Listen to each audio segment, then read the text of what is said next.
As the story goes in the ancient Chinese folklore, Red Thread Girl, when a child is born, invisible red threads extend from the child's spirit and connect to the significant people who will be part of the child's life.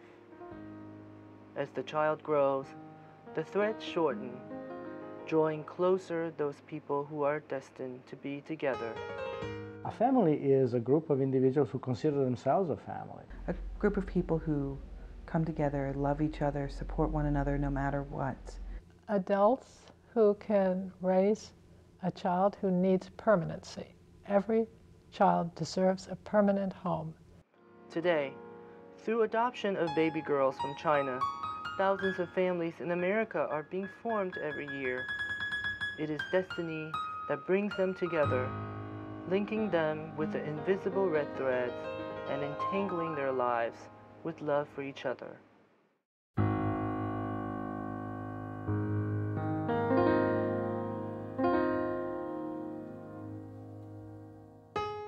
China is the most populous country in the world.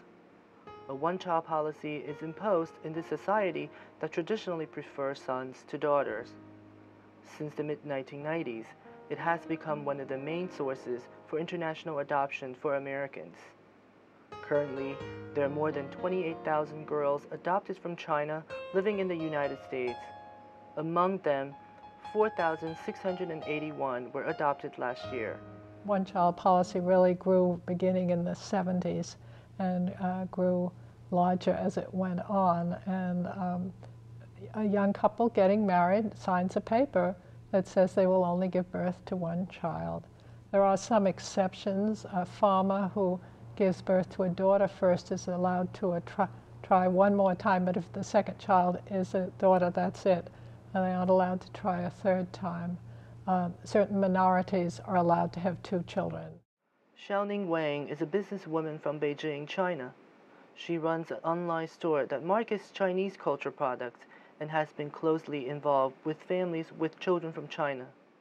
The Chinese prefer sons, and they think when the sons get married and the sons don't leave a home, don't leave families, and they stay with the families and they get wives to their families. So the wives come and join the family and they will take care of the parents. And that's a tradition, that's a Chinese tradition. You always have to take care of your parents. And the other side is in the field. And in the field, in the countryside, if they work in the field, and they, of course they need the sons because they are strong and they can work harder. That's the, all people perceive that way. Bob Teichman and Barbara Frankel of Towako, New Jersey, adopted their first daughter, June, in 1995 from Hubei province. They went back to China in 2000 to adopt their second daughter, Lily, from Hainan province. Actually, neither of us wanted to have children at all up until we got to a certain age. Once we were a certain age, we wanted to have children, and then we had a medical issue where it was too late anyway.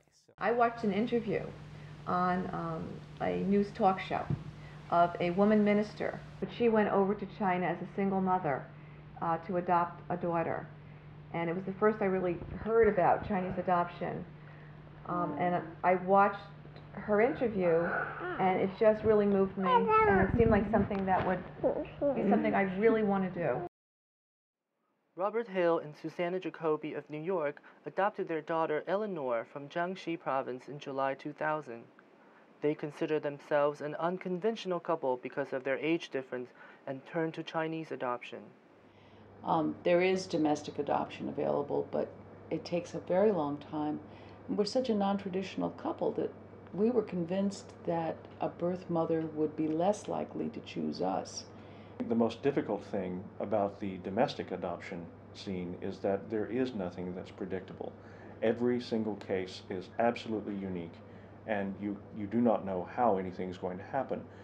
But with China, for instance, you can predict the sequence of events. If we just do these steps, then over time, it will come to pass. My name's Barbara Knapp, and this is my daughter Laura. I adopted her in 1994 when she was almost 8 years old, and she's now almost 15. I waited a long time to become a parent, and when I decided to become a parent, I knew that I was past the stage of wanting to do diapers and be up all night walking the floor, and that I needed an older child. And I knew that an older child needed another chance.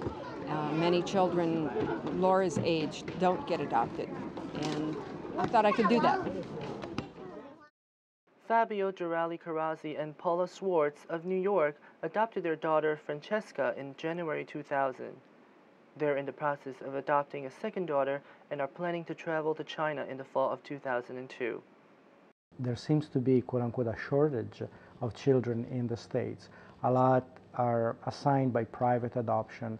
And I think also there is a high degree of uncertainty because natural mothers at the last minute may change their mind. So people have been waiting sometimes for years, and they see their expectations and their hopes dashed at the last minute. So we really wanted to avoid that emotional roller coaster. I never even gave it a second thought. I think as soon as we decided to adopt, it was like I just started thinking about, the different international programs, and I started, reading and doing research on the internet about adoption internationally. We didn't even, look into domestic at all. It was never really a thought. The process of Chinese adoption involves an incredible amount of paperwork. Couples or individuals over the age of 30 with stable financial background are eligible to apply. The fees and expenses for the whole process range from $15,000 to $30,000. The day that we met June, there was a lot of excitement. I remember leaving the hotel and getting on a minivan with Bob and our diaper bag, which we had loaded exactly the way the list told us to load it. And I remember the van with the children, with the babies, arrived first. And we were all so excited. We all ran off the van and chased the nannies up the stairs after our children. And June was being held by a nanny at the very top of the stairs, way up at the top. And I knew immediately that that was our baby. I just knew it. And I just ran past everybody and took her. And I didn't let anyone else hold her the whole time we were in China. Oh, well, she didn't like me at all. At first, she really did not like me. I don't know if it was my coloring or just something about me. And whenever I held her, she was just hysterical. And finally, on the way home to the hotel in the bus, and she was sitting next to me, and finally she turned to me and looked at me, and that was it. We became buddies. And after that point, She never left you for 2 weeks. Yeah, she would not let me leave her sight. Well, to begin with, we had been waiting for some time, and we had seen the kids from a distance, and I thought I had identified her among them. It turned out I had.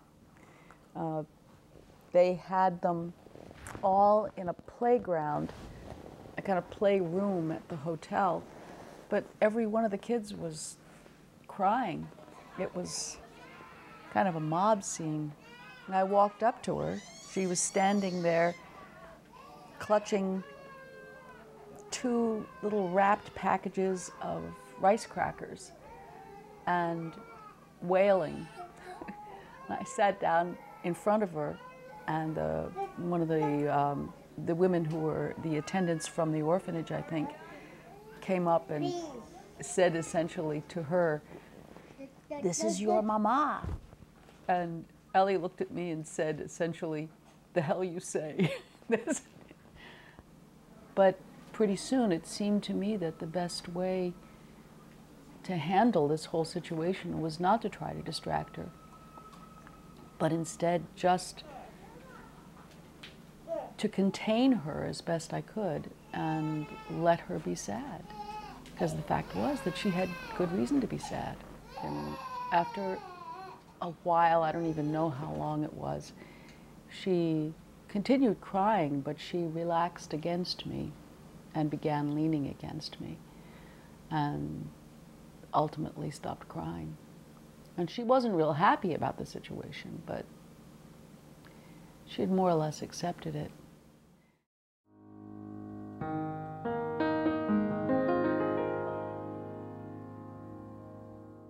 Families with Children from China is a group of adopted parents with Chinese children. Every year, its Greater New York chapter organizes a special event called Chinese Culture Day to bring families together. The event features many cultural performances and workshops and attracts thousands of participants every year. Together, families watch Chinese folk dance, sample Chinese food, and learn about Chinese art and culture. On a giant Chinese map, adoptees wrote their names on small cards and placed them on the provinces that they came from. Each heart represents a little girl. Many of them are from small villages in the eastern provinces and were adopted when they were infants.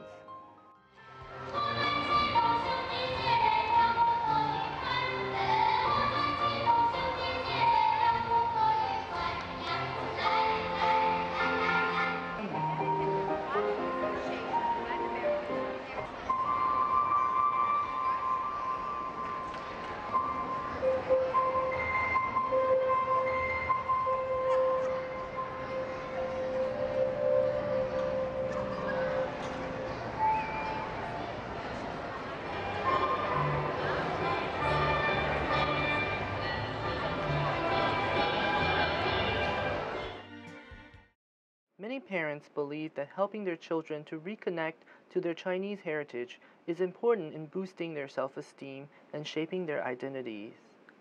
They encourage their children to learn the language and the culture, and very often they will visit China together when the children are older. Laura and I came back to China this time so that Laura could see where she grew up, to see, to affirm some childhood memories and dispel others. She left as a little girl, and she remembered China as a little girl, and she needed to see that China had grown up and is a whole culture and not just a language and some dances that she might see at some cultural presentations. I know she's liked walking around in a crowd that looks like her, and me being the one who doesn't look like everyone else. June and I were learning Chinese, together, and I'm Chinese school. And I don't like Chinese school, Daddy. I know. Why not? Because I don't. It's boring. But do you like to learn the language?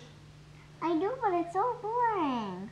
In first grade, you learn too much, and then in the preschools, you sing too much, and I want a little bit of both. I think I'm trying to be more thoughtful and think about sort of ways to, work Chinese things into her life just so she can learn about it. Like, for example, for the new year, I had her bring the book, The Dancing Dragon, to class, and her teacher read it to the class, and they liked that, and I printed out pictures from the internet of kids with the dragon, and her class all colored the pictures, and they put them on the bulletin board and did sort of a Chinese New Year bulletin board. So I thought that was kind of nice, and I think she felt really special about that. When parents are extremely enthusiastic about Chinese dance and Chinese cultural activities, that can be positive, but it can also, you have to be careful about any activity and making it seem as punishment, making it become a punishment as opposed to something that they enjoy and get pleasure out of. So I hear parents telling me, well, my daughter really wants to play soccer instead, but I'm insisting she go to language classes. Well, it's really great to help a child become bilingual, but it's also important that they don't see that it's a punishment for their being different from their parents. Raising a child of a different race can be a difficult task. While the parents are raising their children in a country that is still dealing with its growing ethnic diversity, racism remains a major concern. I do worry about other children. Children can be pretty cruel, and I worry about her being in a minority, that the other children may bring that to her attention. Right now she has such terrific self-esteem at 6. And I just think she's very proud to be Chinese, and she feels very strong about China. And I'm hoping that as children get to certain developmental stages and they're so concerned with being like everybody else around them, it's so important to them, I'm really concerned that she will feel that she stands out, and I worry about that. I think initially we didn't really worry about it when she was a baby. It just didn't seem like it wasn't an issue to us, so we didn't think it would be an issue at all. People, right. But in the last few months, I've had a number of situations, particularly in taxis, where taxi drivers have asked right in front of Francesca you know, is she your daughter? She's Chinese, and, you know, acting like she can be your daughter. Yeah, comments like that, and as if she can't understand what they're saying, or she doesn't understand English. I don't know what they're thinking or not thinking, but it's very difficult to respond to these people and not get angry, and at the same time, I'm concerned. My daughter's bewildered. She's concerned. Later, she asked me if I'm, you know, am I your daughter? And it's very hurtful, and I feel for her, and I just, you know, I think that aspect is getting a little more difficult, and just responding to questions, and people who just feel that they can, you know, ask you very personal things. Barge into your life and say, oh, is she adopted? As if she were a little dog that you picked up at a pound. So that's gotten to be more of an issue, I guess, making me a little more aware of that aspect of our situation now, which I didn't focus on as much when she was younger. A lot of the issues that transracial adoptees have are similar to all adoptees in terms of the issues of loss, the issues of abandonment, grieving. These are things that are been identified very frequently in the literature.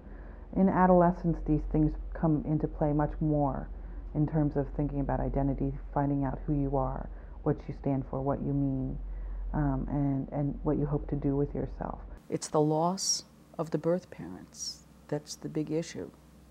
Some people have described that as the wound that never heals. That will be my biggest concern, that if I can't make that wound heal, that at least I can give her some other way to feel like a whole person, to acknowledge that that wound is there, not to pretend that I can step into the role of her birth parents. I can't.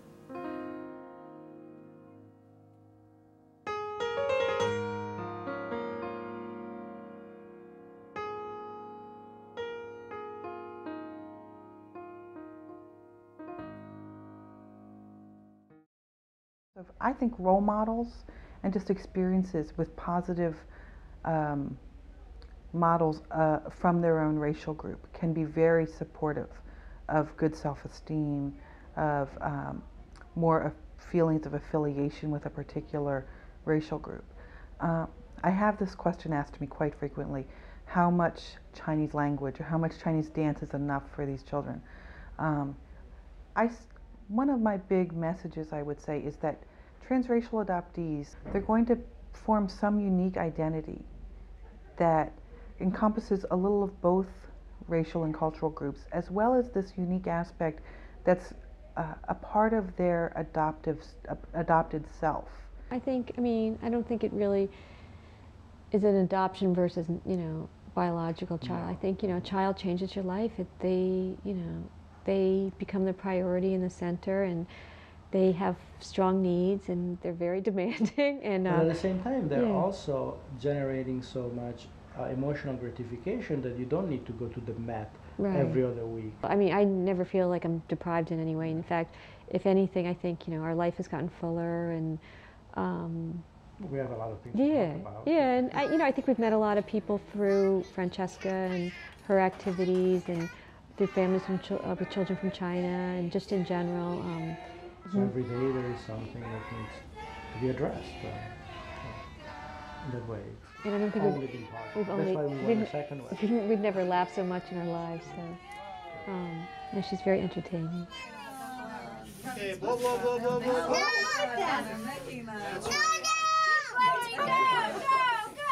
And me too. Go! Yay!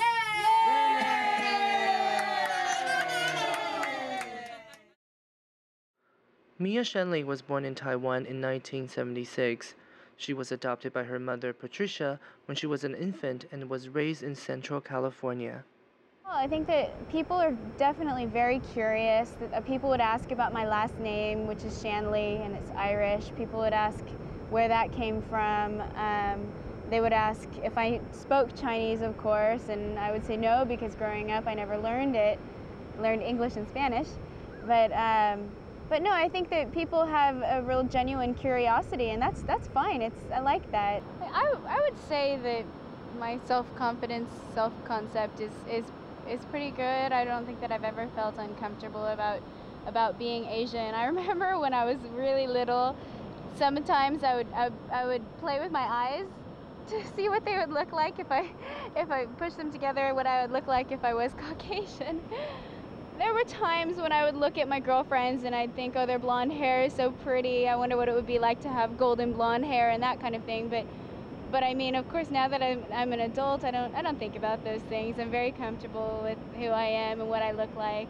But I think as a little girl, probably growing up, when you're surrounded by blonde girls and things like that, you think. I think that's a normal reaction, though, because some of the girls wish they looked like Mia with her long dark hair and her pretty face. So I think that's in the teenager world, that's a normal thing to go through.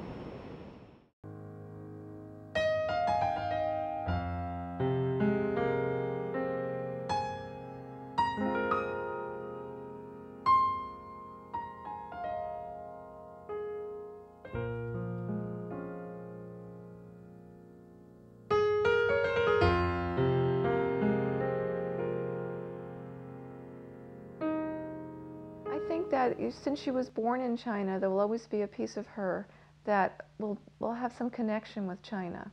And I think since she did leave some biological, and we call it family, but some ties there, that there will always be this connection with China. It will never be able to pretend she was born in the United States and adopted here. It's part of who she is and part of her identity. She's only 2-3 years old, and clearly schools are fostering the American identity, something that, for instance, I never experienced in growing up in Italy as a child. We didn't have the same sense of Italianness being brought to us and being quote-unquote imposed upon us. So certainly she will grow up with a very strong American identity. Children are individuals, so that they'll be developing an identity based on their individual personalities, what their interests and what their loves are. And our family is encouraging them to pursue, whatever interests they are, or whatever interests they have, and whatever kind of people that they are. And part of that is that they're American, part of that is that they're Chinese, and part of that is that they're Jewish.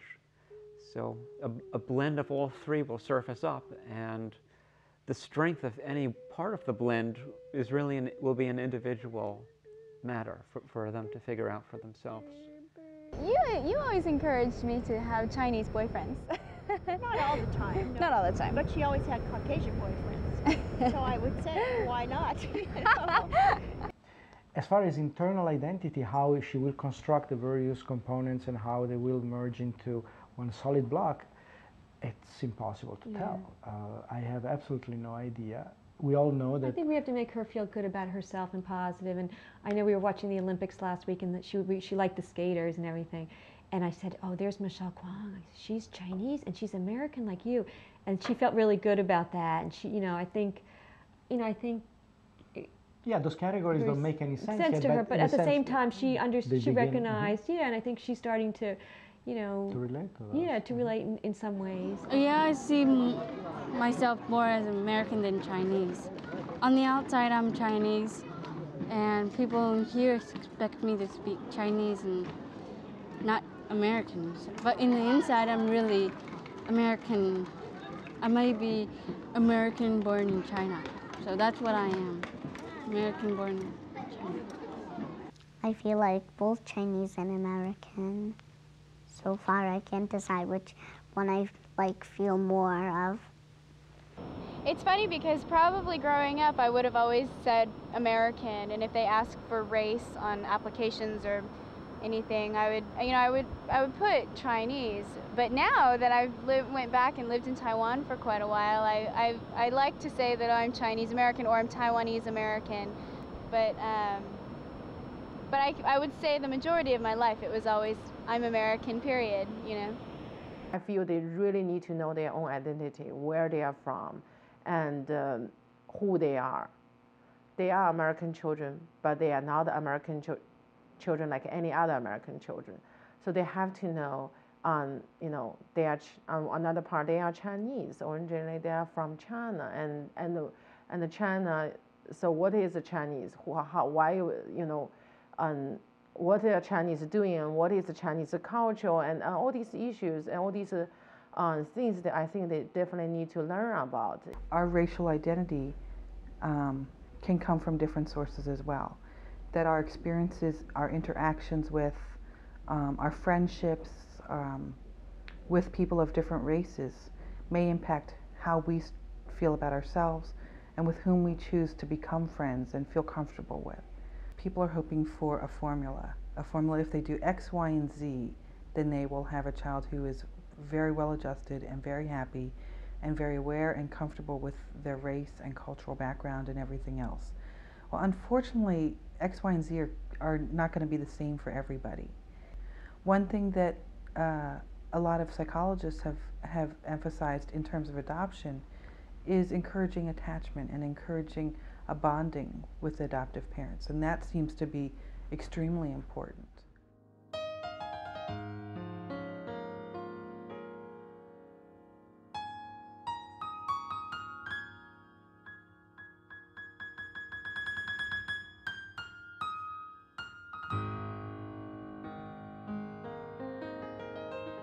I haven't had birth children, so I don't know how it would be different. I haven't had that experience, but I certainly couldn't imagine loving children more than I love my own children.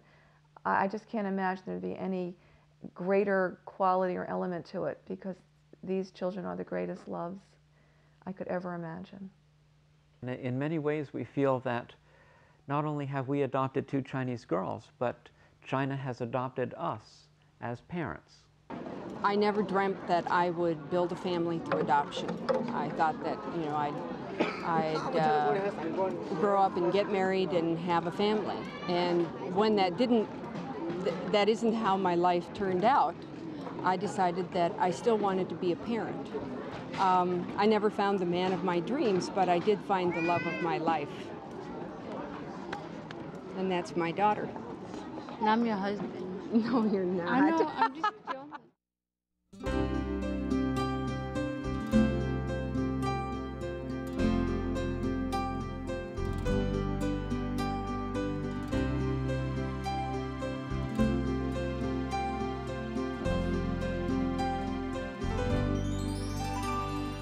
They say that you hold up half the sky, but I know that you will grow up to wonder why. So I sing these words to you today, so you'll know from the start that on the day that you were born, we were attached at the heart.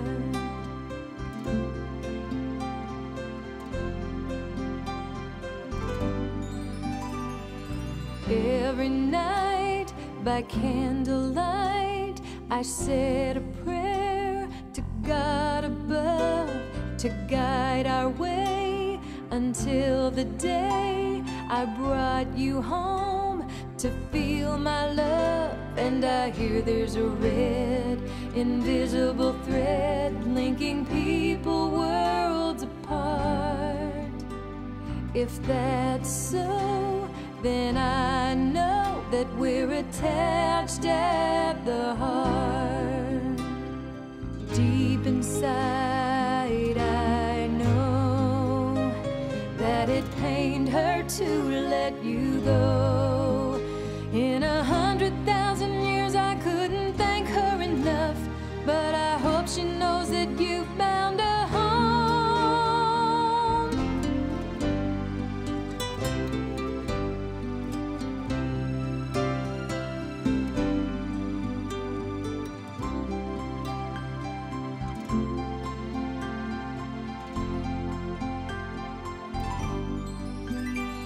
The empty space has been replaced, the bond is sealed, and we are one, a family, a destiny, or maybe we